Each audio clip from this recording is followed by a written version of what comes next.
Silver Blaze by Arthur Conan Doyle. Read by Mark Young.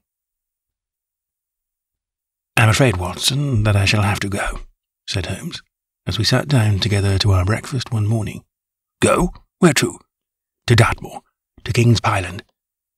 I was not surprised. Indeed, my only wonder was that he had not already been mixed up in this extraordinary case, which was the one topic of conversation through the length and breadth of England. For a whole day, my companion had rambled about the room, with his chin upon his chest and his brows knitted, charging and recharging his pipe with the strongest black tobacco, and absolutely deaf to any of my questions or remarks. Fresh editions of every paper had been sent up by our newsagent, only to be glanced over and tossed down into a corner.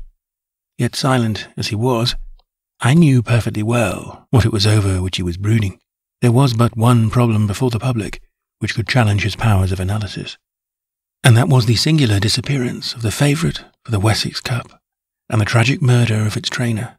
When, therefore, he suddenly announced his intention of setting out for the scene of the drama, it was only what I had both expected and hoped for.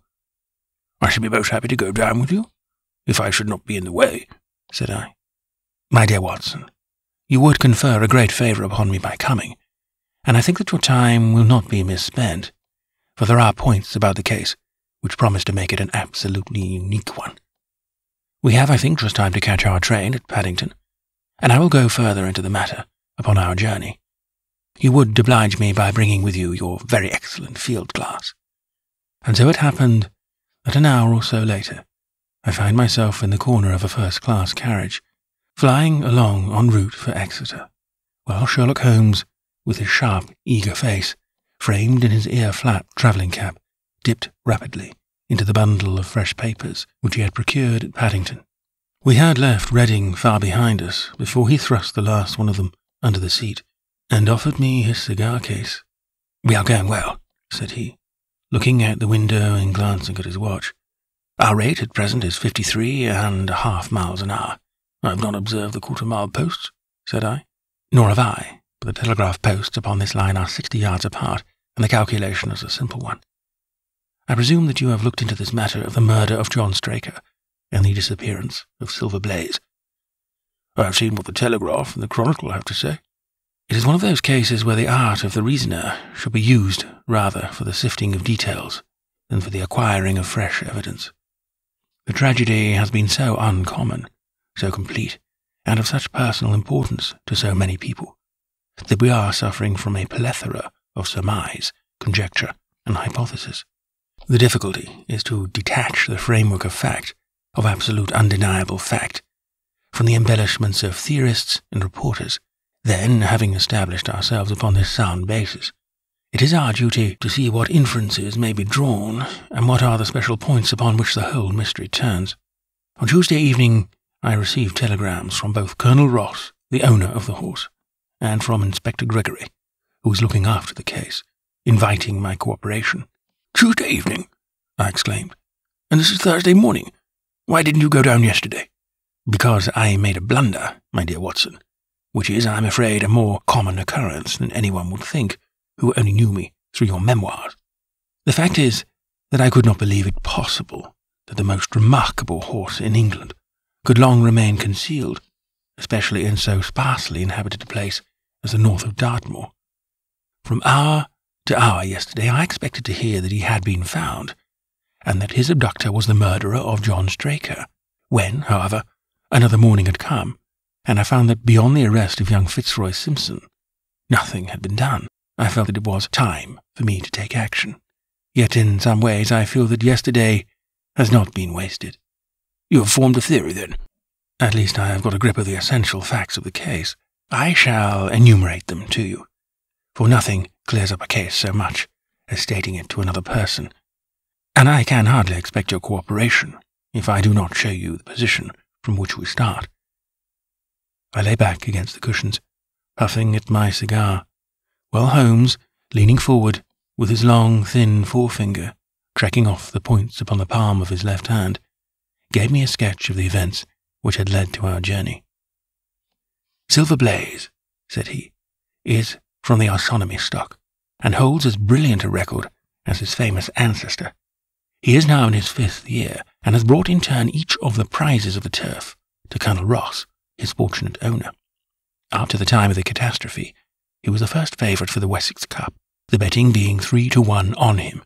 He has always, however, been a prime favourite with the racing public, and has never yet disappointed them, so that even at those odds, enormous sums of money have been laid upon him.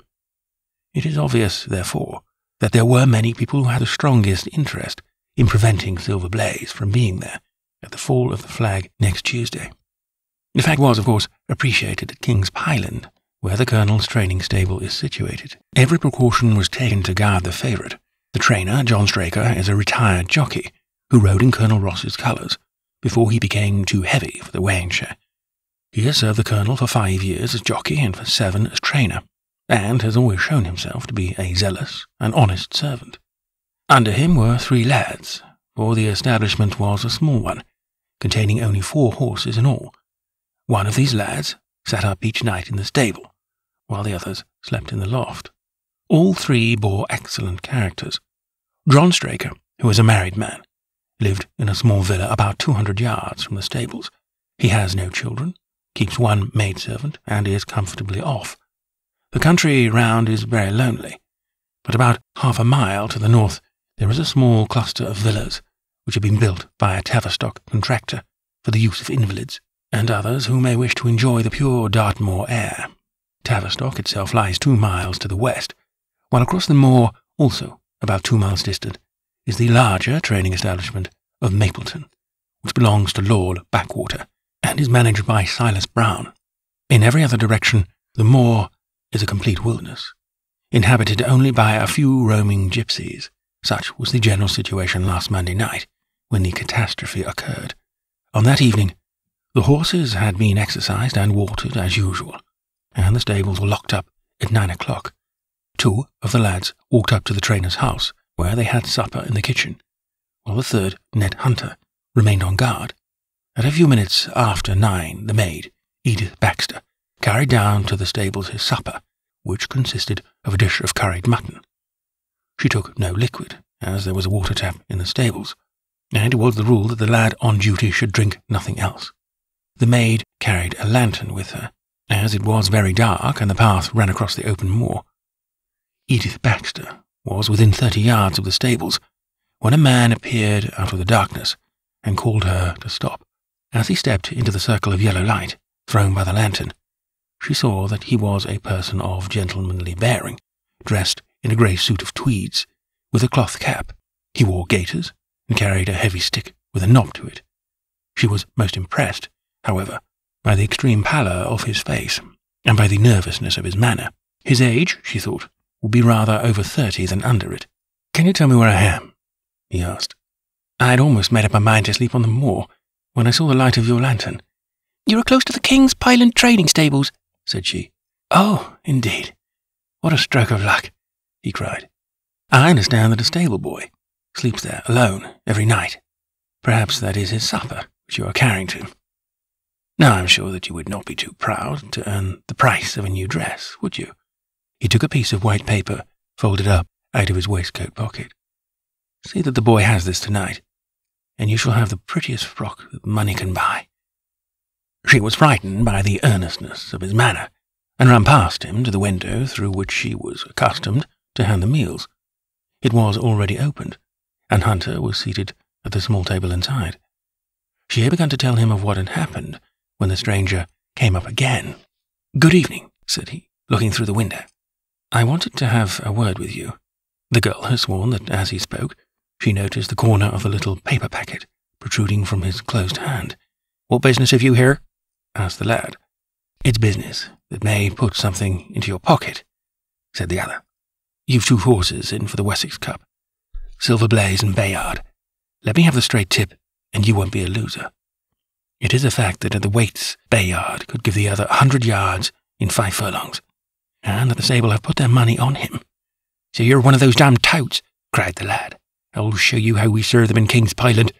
He sprang up and rushed across the stable to unloose the dog.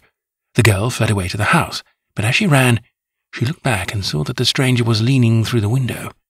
A minute later, however, when Hunter rushed out with the hound, he was gone. And though he ran all round the buildings, he failed to find any trace of him.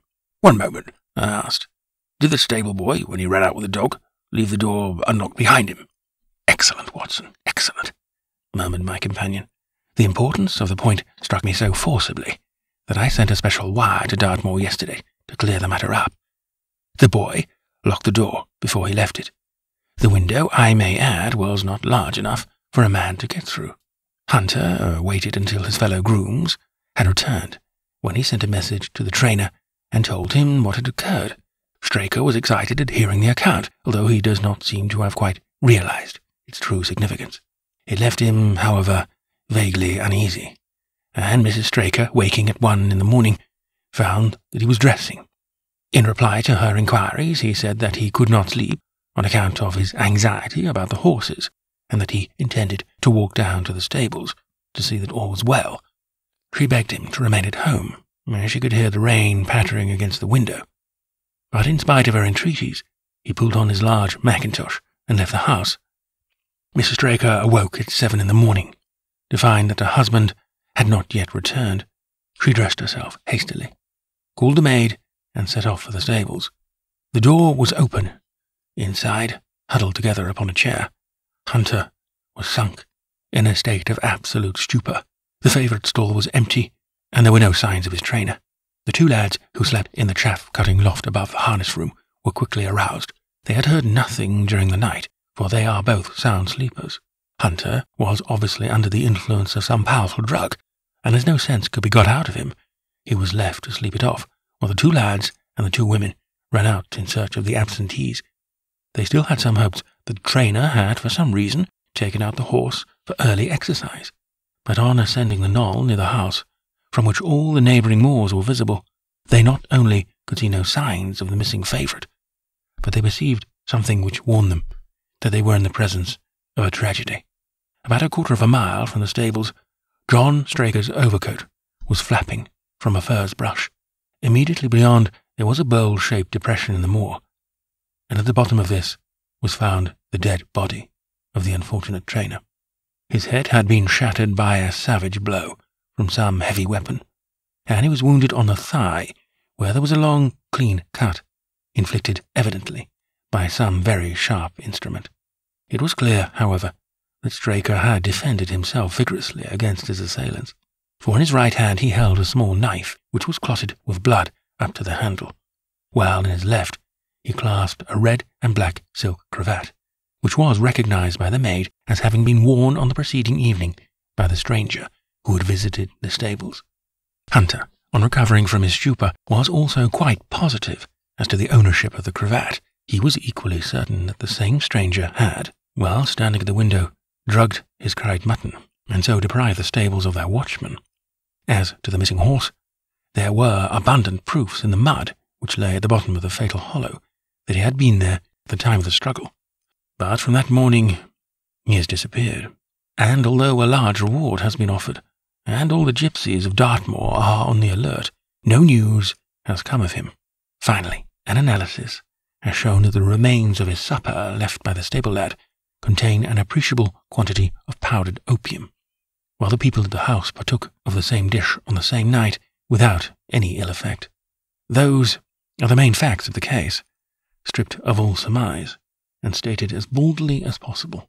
I shall now recapitulate what the police have done in the matter. Inspector Gregory, to whom the case has been committed, is an extremely competent officer. Were he but gifted with imagination, he might rise to great heights in his profession. On his arrival, he promptly found and arrested the man, upon whom suspicion naturally rested. There was little difficulty in finding him, for he inhabited one of those villas which I have mentioned. His name, it appears, was Fitzroy Simpson. He was a man of excellent birth and education, who had squandered a fortune upon the turf, and who lived now by doing a little quiet and genteel bookmaking in the sporting clubs of London. An examination of his betting book shows that bets to the amount of £5,000 have been registered by him against the favourite. On being arrested, he volunteered the statement that he had come down to Dartmoor in the hope of getting some information about the King's Pyland horses, and also about Desborough, the second favourite, which was in charge of Silas Brown, at the Mapleton stables. He did not attempt to deny that he had acted as described upon the evening before, but declared that he had no sinister designs, and had simply wished to obtain first-hand information. When confronted with his cravat, he turned very pale, and was utterly unable to account for its presence in the hand of the murdered man. His wet clothing showed that he had been out in the storm of the night before, and his stick, which was a Penang lawyer weighted with lead, was just such a weapon as might, by repeated blows, have inflicted the terrible injuries to which the trainer had succumbed. On the other hand, there was no wound upon his person, while the state of Straker's knife would show that one, at least, of his assailants must bear his mark upon him. There you have it all in a nutshell, Watson, and if you can give me any light, I shall be definitely obliged to you. I had listened with the greatest interest to the statement which Holmes, with characteristic clearness, had laid before me. Though most of the facts were familiar to me, I had not sufficiently appreciated their relative importance, nor their connection to each other. "Is it not possible," I suggested, "that the incised wound upon Straker may have been caused by his own knife in the convulsive struggles which follow any brain injury?" "It is more than possible, it is probable," said Holmes. "In that case, one of the main points in favour of the accused disappears." "And yet," said I, "even now I fail to understand what the theory of the police can be." "I am afraid that whatever theory we state has very grave objections to it," returned my companion. "The police imagine, I take it, that this Fitzroy Simpson, having drugged the lad, and having in some way obtained a duplicate key, opened the stable door and took out the horse with the intention apparently of kidnapping him altogether. His bridle is missing, so that Simpson must have put this on. Then, having left the door open behind him, he was leading the horse away over the moor when he was either met or overtaken by the trainer. A row naturally ensued. Simpson beat out the trainer's brains with his heavy stick without receiving any injury from the small knife which Straker used in self-defense, and then the thief either led the horse on to some secret hiding place, or else it may have bolted during the struggle, and be now wandering out on the moors. That is the case as it appears to the police, and improbable as it is, all other explanations are more improbable still. However, I shall very quickly test the matter when I am once upon the spot, and until then I cannot really see how we can get much further than our present position." It was evening before we reached the little town of Tavistock, which lies like the boss of a shield in the middle of the huge circle of Dartmoor. Two gentlemen were awaiting us in the station. The one, a tall, fair man with lion-like hair and beard and curiously penetrating light blue eyes. The other, a small, alert person, very neat and dapper, in a frock coat and gaiters, with trim little side whiskers and an eyeglass. The latter was Colonel Ross, the well-known sportsman. The other, Inspector Gregory, a man who was rapidly making his name in the English detective service. "I am delighted that you have come down, Mr. Holmes," said the Colonel. "The Inspector here has done all that could possibly be suggested, but I wish to leave no stone unturned in trying to avenge poor Straker and in recovering my horse. Have there been any fresh developments?" asked Holmes. "I'm sorry to say that we have made very little progress," said the Inspector. "We have an open carriage outside, and as you would no doubt like to see the place before the light fails, we might talk it over as we drive." A minute later we were all seated in a comfortable landau, and were rattling through the quaint old Devonshire city. Inspector Gregory was full of his case, and poured out a stream of remarks, while Holmes threw in an occasional question or interjection. Colonel Ross leaned back with his arms folded and his hat tilted over his eyes, while I listened with interest to the dialogue of the two detectives. Gregory was formulating his theory, which was almost exactly what Holmes had foretold in the train. "The net is drawn pretty close around Fitzroy Simpson," he remarked, "and I believe myself that he is our man. At the same time, I recognise that the evidence is purely circumstantial, and that some new development may upset it. How about Straker's knife? We have quite come to the conclusion that he wounded himself in his fall. My friend Dr. Watson made that suggestion to me as we came down. If so, it would tell against this man Simpson. Undoubtedly, he has neither a knife nor any sign of a wound. The evidence against him is certainly very strong. He had a great interest in the disappearance of the favourite. He lies under suspicion of having poisoned the stable boy. He was undoubtedly out in the storm. He was armed with a heavy stick, and his cravat was found in the dead man's hand. I really think we have enough to go before a jury." Holmes shook his head. "A clever counsel would tear it all to rags," said he. "Why should he take the horse out of the stable? If he wished to injure it, why could he not do it there? Has a duplicate key been found in his possession? What chemist sold him the powdered opium? Above all, where could he, a stranger to the district, hide a horse? And such a horse as this? What is his own explanation as to the paper which he wished the maid to give to the stable boy? He says that it was a £10 note. One was found in his purse. But your other difficulties are not so formidable as they seem. He is not a stranger to the district. He has twice lodged at Tavistock in the summer. The opium was probably brought from London. The key, having served its purpose, would be hurled away. The horse may be at the bottom of one of the pits, or old mines upon the moor. What does he say about the cravat? He acknowledges that it is his, and declares that he had lost it. But a new element has been introduced into the case, which may account for his leading the horse from the stable." Holmes pricked up his ears. "We have found traces which show that a party of gipsies encamped on Monday night within a mile of the spot where the murder took place. On Tuesday they were gone. Now, presuming that there was some understanding between Simpson and these gipsies, might he not have been leading the horse to them when he was overtaken? And may they not have him now? It is certainly possible. The moor is being scoured for these gipsies. I have also examined every stable and outhouse in Tavistock, and for a radius of 10 miles. There is another training stable quite close, I understand. Yes, and that is a factor which we must certainly not neglect. As Desborough, their horse, was second in the betting, they had an interest in the disappearance of the favourite. Silas Brown, the trainer, is known to have had large bets upon the event, and he was no friend to poor Straker. We have, however, examined the stables, and there is nothing to connect him with the affair, and nothing to connect this man Simpson with the interests of the Mapleton stables. Nothing at all." Holmes leaned back in the carriage, and the conversation ceased. A few minutes later, our driver pulled up at a neat little red brick villa with overhanging eaves which stood by the road. Some distance off, across a paddock, lay a long grey-tiled outbuilding. In every other direction, the low curves of the moor, bronze-coloured from the fading ferns, stretched away to the skyline, broken only by the steeples of Tavistock, and by a cluster of houses away to the westward, which marked the Mapleton stables. We all sprang out, with the exception of Holmes, who continued to lean back with his fixed eyes upon the sky in front of him, entirely absorbed in his own thoughts. It was only when I touched his arm that he roused himself with a violent start and stepped out of the carriage. "Excuse me," he said, turning to Colonel Ross, who had looked at him in some surprise. "I was daydreaming." There was a gleam in his eyes, and a suppressed excitement in his manner, which convinced me, used as I was to his ways, that his hand was upon a clue, though I could not imagine where he had found it. "Perhaps you would prefer at once to go on to the scene of the crime, Mr. Holmes," said Gregory. "I think that I should prefer to stay here a little, and go into one or two questions of detail. Straker was brought back here, I presume?" "Yes, he lies upstairs. The inquest is tomorrow." "He has been in your service some years, Colonel Ross?" "I have always found him an excellent servant." "I presume that you made an inventory of what he had in his pockets at the time of his death, Inspector?"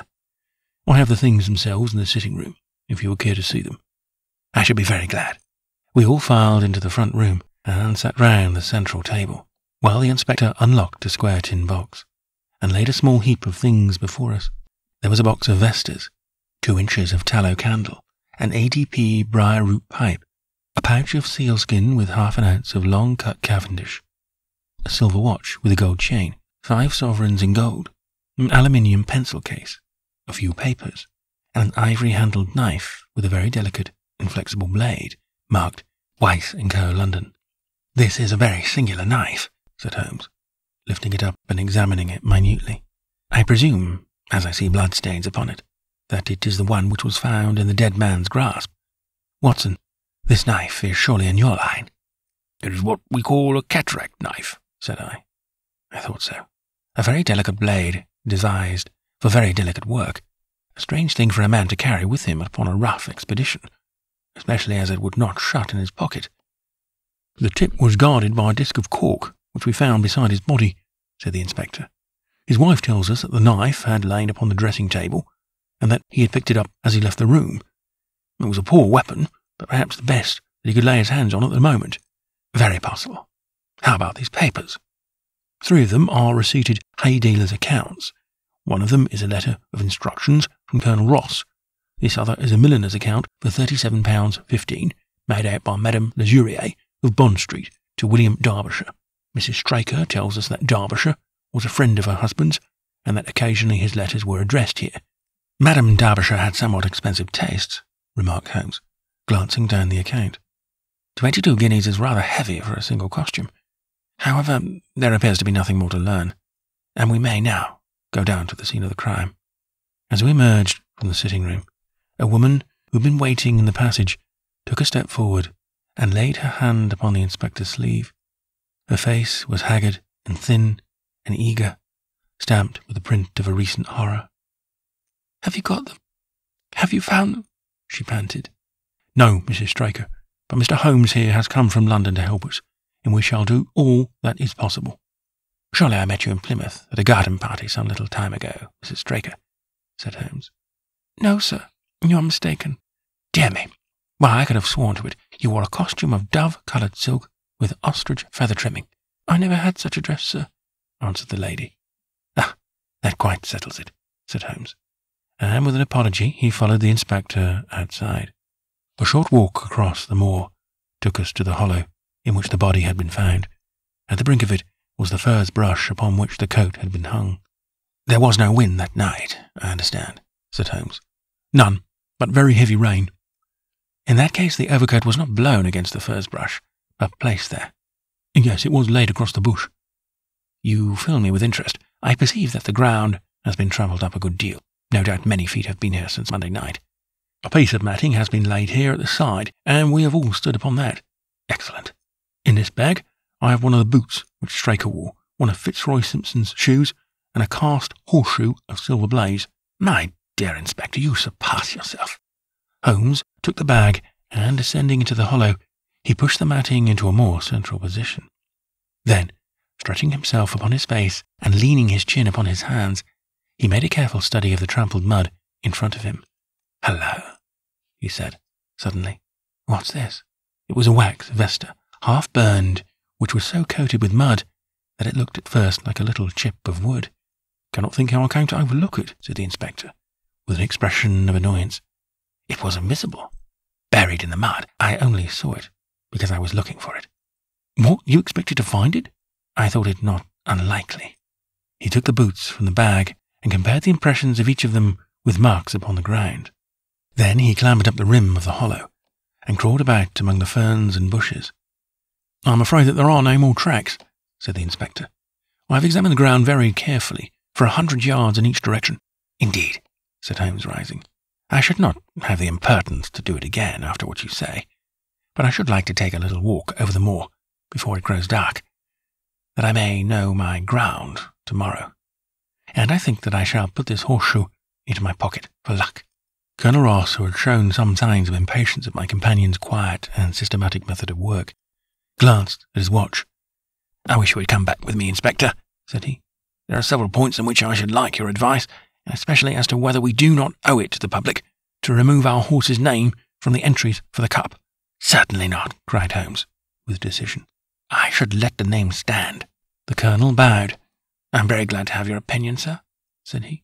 "You will find us at poor Straker's house when you have finished your walk, and we can drive together into Tavistock." He turned back with the inspector, while Holmes and I walked slowly across the moor. The sun was beginning to sink behind the stables at Mapleton, and the long, sloping plain in front of us was tinged with gold, deepening into rich, ruddy browns, where the faded ferns and brambles caught the evening light. But the glories of the landscape were all wasted on my companion, who was sunk in the deepest thought. "It's this way, Watson," said he at last. "We may leave the question of who killed John Straker for the instant, and confine ourselves to finding out what has become of the horse. Now, supposing that he broke away during or after the tragedy, where could he have gone to? The horse is a very gregarious creature. If left to himself, his instincts would have been either to return to King's Pyland, or go over to Mapleton. Why should he run wild upon the moor? We would surely have seen him by now. And why should gypsies kidnap him? These people always clear out when they hear of trouble, for they do not wish to be pestered by the police. They could not hope to sell such a horse. They would run a great risk and gain nothing by taking him. Surely that is clear. Where is he then? I have already said that he must have gone to King's Pyland or to Mapleton. He is not at King's Pyland. Therefore, he is at Mapleton. Let us take that as a working hypothesis and see what it leads us to. This part of the moor, as the inspector remarked, is very hard and dry, but it falls away towards Mapleton, and you can see from here that there is a long hollow over yonder, which must have been very wet on Monday night. If our supposition is correct, then the horse must have crossed that, and here is the point where we should look for his tracks. We had been walking briskly during this conversation, and a few more minutes brought us to the hollow in question. At Holmes' request, I walked down the bank to the right, and he to the left, but I had not taken 50 paces before I heard him give a shout, and saw him waving his hand to me. The track of a horse was plainly outlined in the soft earth in front of him, and the shoe which he took from his pocket exactly fitted the impression. See the value of imagination, said Holmes. It is the one quality which Gregory lacks. We imagined what might have happened, acted upon the supposition, and find ourselves justified. Let us proceed. We crossed the marshy bottom and passed over a quarter of a mile of dry, hard turf. Again the ground sloped, and again we came on the tracks. Then we lost them for half a mile, but only to pick them up once more quite close to Mapleton. It was Holmes who saw them first, and he stood pointing with a look of triumph upon his face. A man's track was visible beside the horse's. The horse was alone before, I cried. Quite so. It was alone before. Hullo, what is this? The double track turned sharp off and took the direction of King's Pyland. Holmes whistled, and we both followed along after it. His eyes were on the trail, but I happened to look a little to one side, and saw, to my surprise, the same tracks coming back again in the opposite direction. One for you, Watson, said Holmes, when I pointed it out. You have saved us a long walk, which would have brought us back on our own traces. Let us follow the return track. We had not to go far. It ended at the paving of asphalt, which led up to the gates of the Mapleton stables. As we approached, a groom ran out from them. We don't want any loiterers about here, said he. I only wish to ask a question, said Holmes, with his finger and thumb in his waistcoat pocket. Should I be too early to see your master, Mr. Silas Brown, if I were to call at 5 o'clock tomorrow morning? Bless you, sir.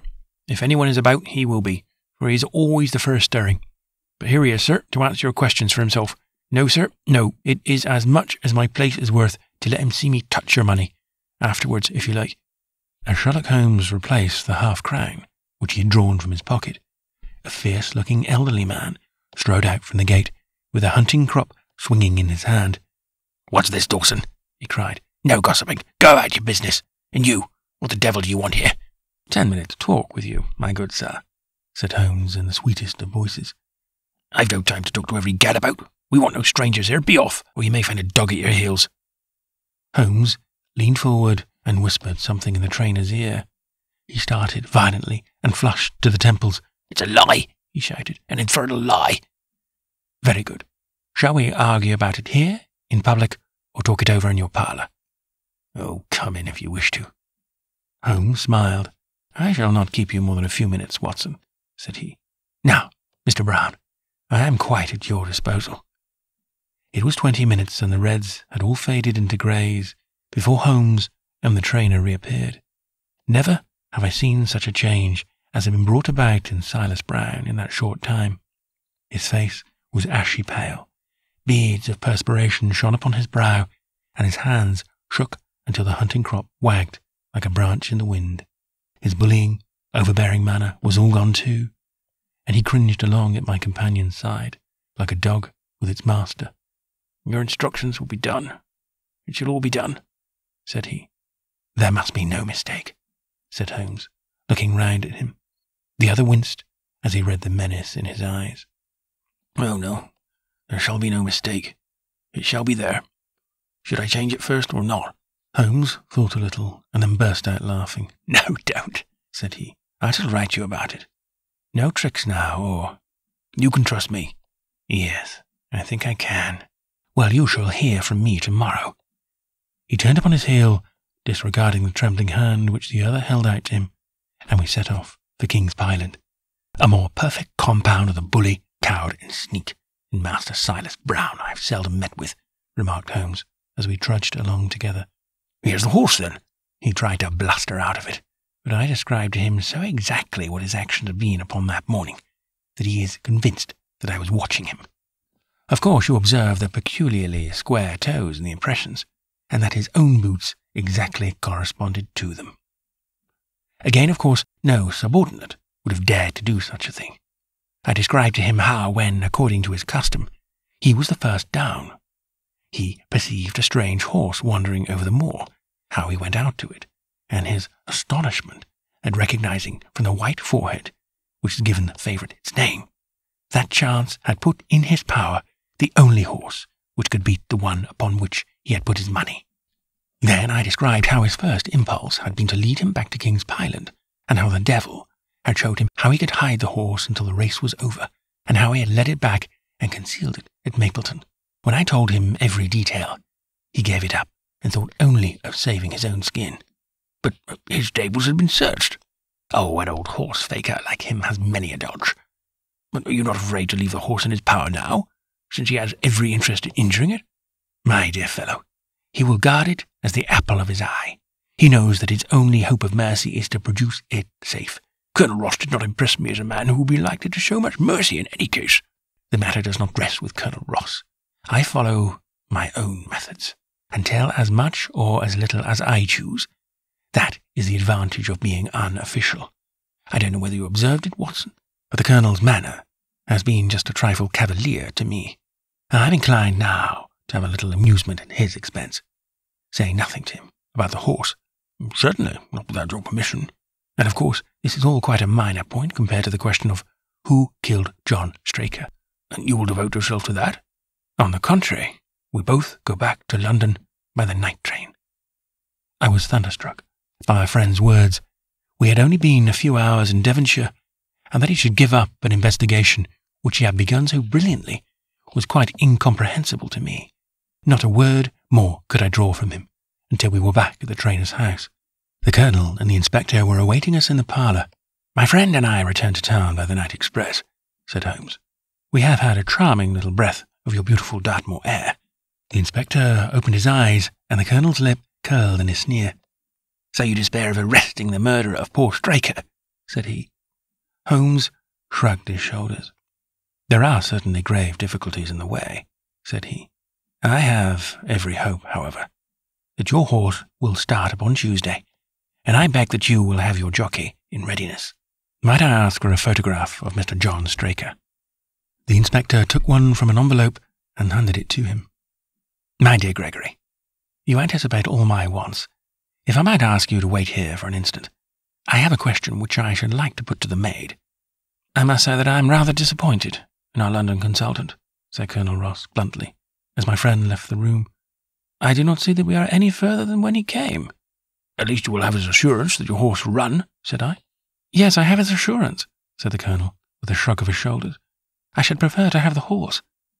I was about to make some reply in defence of my friend when he entered the room again. Now, gentlemen, said he, I am quite ready for Tavistock. As we stepped into the carriage, one of the stable lads held the door open for us. A sudden idea seemed to occur to Holmes, for he leaned forward and touched the lad upon the sleeve. You have a few sheep in the paddock, he said. Who attends to them? Oh, I do, sir. Have you noticed anything amiss with them of late? Well, sir, not of much account. 3 of them have gone lame, sir. I could see that Holmes was extremely pleased, for he chuckled and rubbed his hands together. A long shot, Watson, a very long shot, said he, pinching my arm. Gregory, let me recommend to your attention this singular epidemic among the sheep. Drive on, coachman. Colonel Ross still wore an expression which showed the poor opinion which he had formed of my companion's ability, but I saw by the inspector's face that his attention had been keenly aroused. You consider that to be important? He asked. Exceedingly so. Is there any point to which you would wish to draw my attention? To the curious incident of the dog in the night time. The dog did nothing in the night time. That was the curious incident, remarked Sherlock Holmes. 4 days later, Holmes and I were again in the train, bound for Winchester to see the race for the Wessex Cup. Colonel Ross met us by appointment outside the station, and we drove in his drag to the course beyond the town. His face was grave, and his manner was cold in the extreme. "I have seen nothing of my horse," said he. "I suppose that you would know him when you saw him?" asked Holmes. The Colonel was very angry. "I have been on the turf for 20 years, and never was asked such a question as that before," said he. "Child would know Silver Blaze, with his white forehead and his mottled off foreleg. How is the betting?"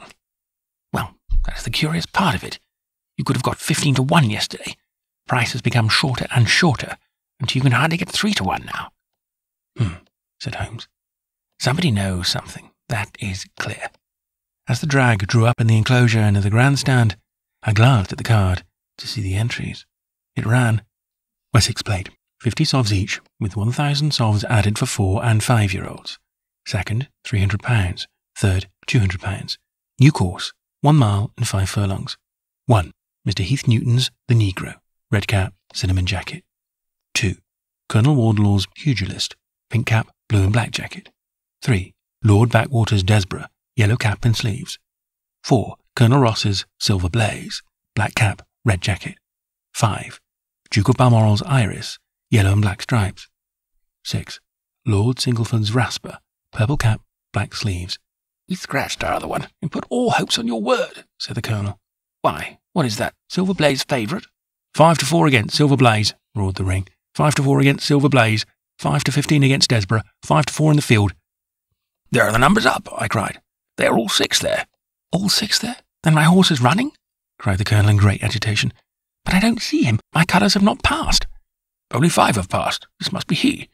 As I spoke, a powerful bay horse swept out from the weighing enclosure and cantered past us, bearing on its back the well-known black and red of the Colonel. "That's not my horse," cried the owner. "That beast has not a white hair upon its body. What is it that you have done, Mr. Holmes?" Well, let us see how he gets on," said my friend imperturbably. For a few minutes he gazed through my field glasses. "Capital, an excellent start," he cried suddenly. "There they are, coming round the curve." From our drag we had a superb view as they came up the straight. The 6 horses were so close together that a carpet could have covered them. But halfway up, the yellow of the Mapleton stable showed to the front.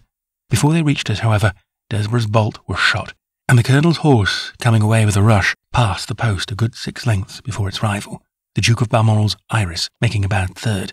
"It's my race, anyhow," gasped the Colonel, passing his hand over his eyes. "I confess that I can make neither head nor tail of it.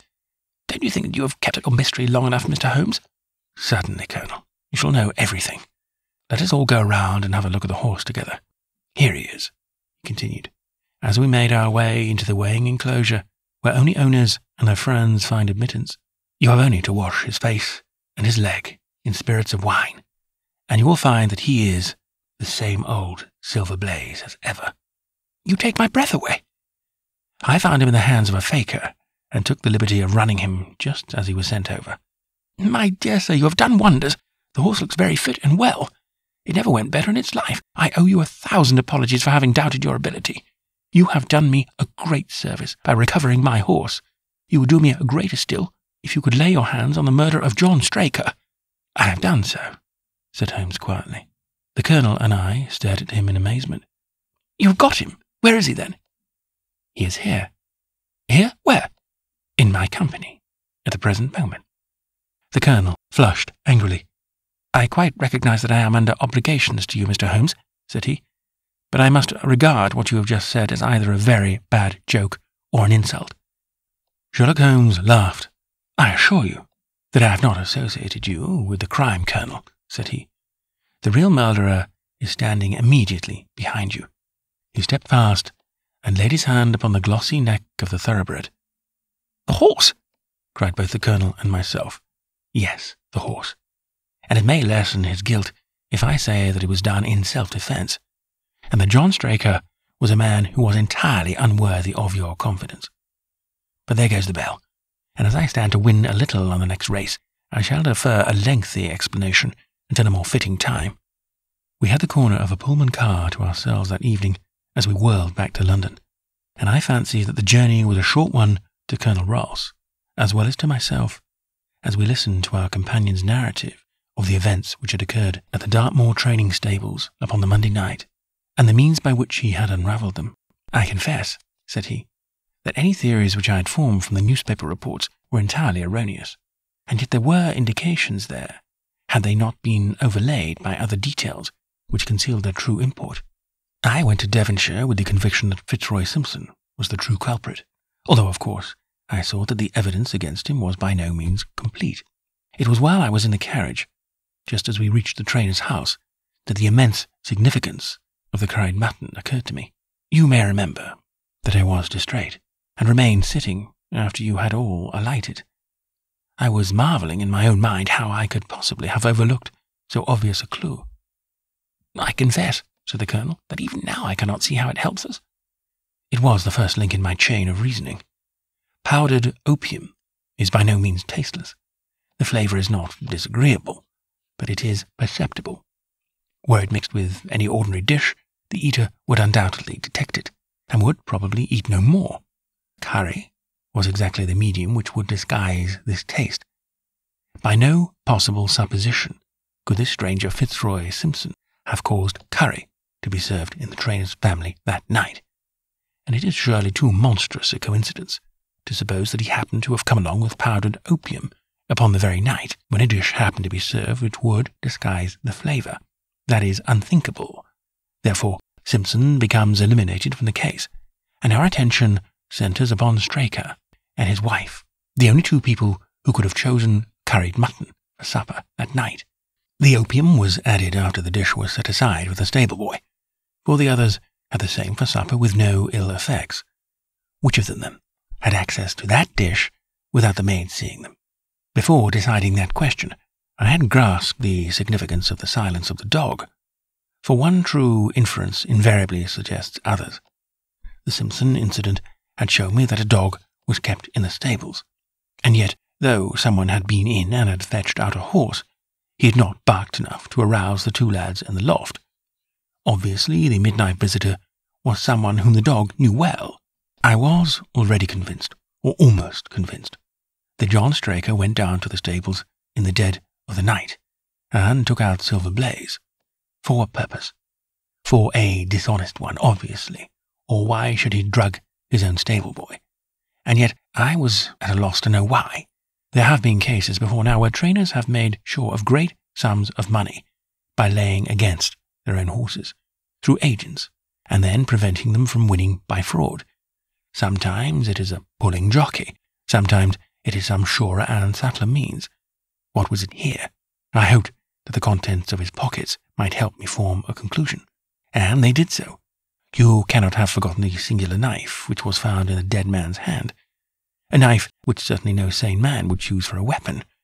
It was, as Dr. Watson told us, a form of knife which is used for the most delicate operations known in surgery, and it was to be used for a delicate operation that night. You must know, with your wide experience of turf matters, Colonel Ross, that it is possible to make a slight nick upon the tendons of a horse's ham, and to do it subcutaneously, so as to leave absolutely no trace. A horse so treated would develop a slight lameness, which would be put down to a strain in exercise, or a touch of rheumatism, but never to foul play. "Villain! Scoundrel!" cried the Colonel. We have seen here the explanation of why John Straker wished to take the horse out onto the moor. So spirited a creature would have certainly roused the soundest of sleepers when it felt the prick of the knife. It was absolutely necessary to do it in the open air. "I have been blind," cried the Colonel. "Of course, that was why he needed the candle and struck the match." "Undoubtedly. But in examining his belongings, I was fortunate enough to discover not only the method of the crime, but even its motives. As a man of the world, Colonel, you know that men do not carry other people's bills about in their pockets. We have, most of us, quite enough to do to settle our own. I had once concluded that Straker was leading a double life, and keeping a second establishment. The nature of the bill showed me that there was a lady in the case, and one who had expensive tastes. Liberal as you are with your servants, one can hardly expect that they can buy 20-guinea walking dresses for their ladies. I questioned Mrs. Straker as to the dress without her knowing it, and having satisfied myself that it had never reached her, I made a note of the milliner's address, and felt that by calling there with Straker's photograph, I could easily dispose of the mythical Derbyshire. From that time on, all was plain. Straker had led out the horse to a hollow where his light would be invisible. Simpson, in his flight, had dropped his cravat, and Straker had picked it up with some idea, perhaps, that he might use it in securing the horse's leg. Once in the hollow, he had got behind the horse and had struck a light. But the creature, frightened at the sudden glare, and with a strange instinct of animals feeling that some mischief was intended, had lashed out, and the steel shoe had struck Straker full on the forehead. He had already, in spite of the rain, taken off his overcoat in order to do his delicate task, and so, as he fell, his knife gashed his thigh. Do I make it clear? "Wonderful!" cried the Colonel. "Wonderful! You might have been there!" My final shot was, I confess, a very long one. It struck me that so astute a man as Straker would not undertake this delicate tendon nicking without a little practice. What could he practice on? My eyes fell upon the sheep, and I asked a question which, rather to my surprise, showed that my surmise was correct.